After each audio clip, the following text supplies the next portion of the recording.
যুক্তরাষ্ট্র ইসরায়েলের হামলায় নিহত ইরানের সর্বোচ্চ নেতা আলী খামেনির মরদেহ তেহরানের গ্র্যান্ড মসল্লা মসজিদে নেওয়া হয়েছে। শেষ শ্রদ্ধা জানাতে তেহরানে শুরু হয়েছে রাষ্ট্রীয় আয়োজন। এরই মধ্যে তৈরি হয়েছে জনস্রোত।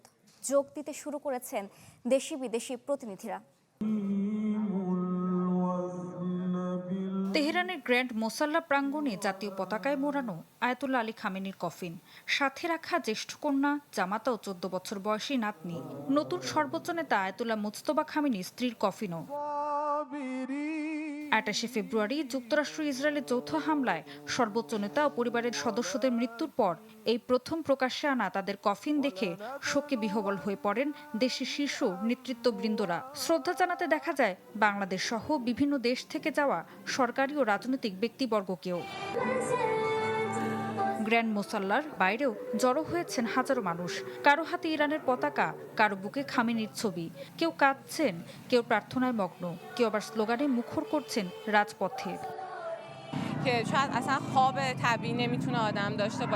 মনে হচ্ছে আমি যেন আবার আমার বাবাকেই হারাচ্ছি।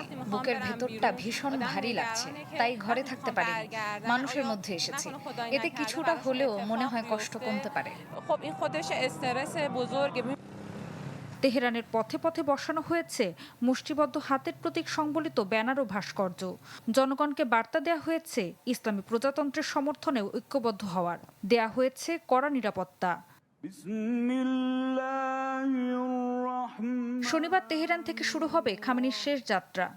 ইরান ছাড়াও কোম, মাশহাদ শহর ও প্রতিবেশী ইরাকেও নেওয়া হবে 86 বছর বয়সী এই নেতার মরদেহ।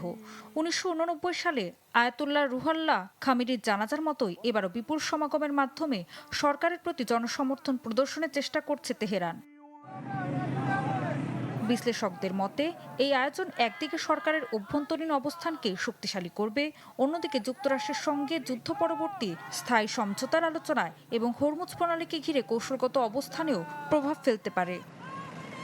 কথা আছে, আগামী 9 জুলাই নিজ জন্মস্থান মাশহাদে ইমাম রেজার মাজারের পাশে দাফন করা হবে আলী খামেনিকে। ঋতু সাহা, চ্যানেল 24।